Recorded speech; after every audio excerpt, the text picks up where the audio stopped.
අවුරුදු 23ක 24ක විතර තරුණේ අර පොඩි එකා බලන්න ගිහිල්ලා බිරිඳ පොඩි එකා එක්ක රෝහලේ ඉන්නවා. මං කවුරු හරි දරුවෙක් බලන්න ගිහිල්ලා. දැන් අපේ රජයේ රෝහල් වල අර කවුරු හරි ආපුවාමනේ අම්මා එයා ගාව පොඩි එකා තියලා යන්නේ රෙදි කෑලි ටික හොද ගන්න එහෙමනේ. දැන් අර කොල්ලා තාත්තා පොඩි එකා අරගෙන වඩාගෙන ඉන්නවා. මම දැක්කා එකපාරම මේ අර පොඩි එකා ටිකක් අඬන්න වගේ ගත්තා. කොල්ලුකම නැති උනේ කොහොමද කියනවා නම් අර පොඩි උන්ට හිම්බිරිස්සාව හැදුනහම අර හොටු සූරන්නේ කොහොමද? නේ අර කට තියලා අදිනව නේද අම්මලා? වෙන ක්‍රමයක් නැහැ.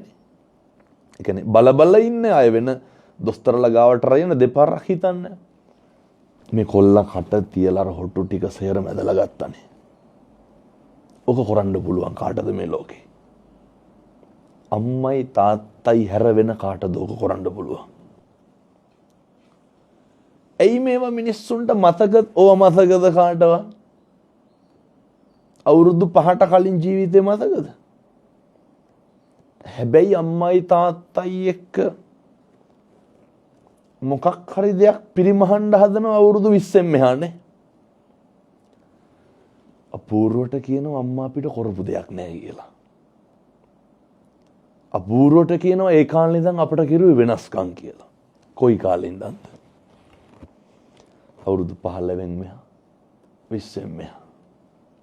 බුදුහාමුදුරුවෝ මොක නැතත් 21 වන සියවසේ බොහෝ ලෝකවල රටවල් වල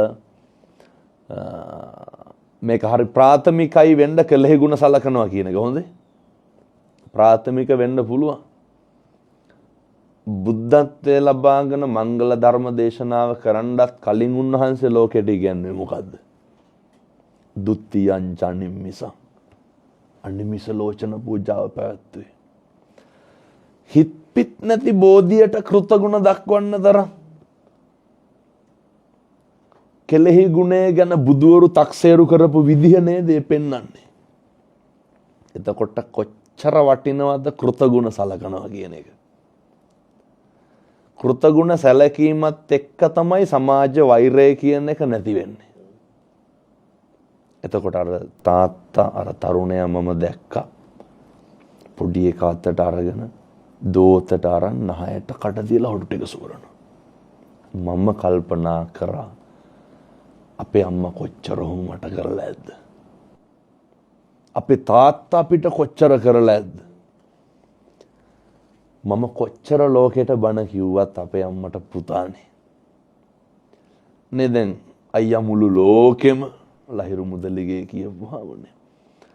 බොහොම මේ ශාස්ත්‍රීය විදිහට මේ කටයුතු කරගෙන යන බොහොම වැදගත් විදිහට කවුද නොදන්නේ. නමුත් අපි අර බජාර් භාෂාවෙන් කියමුද මේක? ලෝකෙට පොරක් වුණාට අපේ අම්මා තාත්තා කොහොමද අපි පොඩි කාලේ හදාගත්තේ? එයාලට අපි පොඩි පුතා.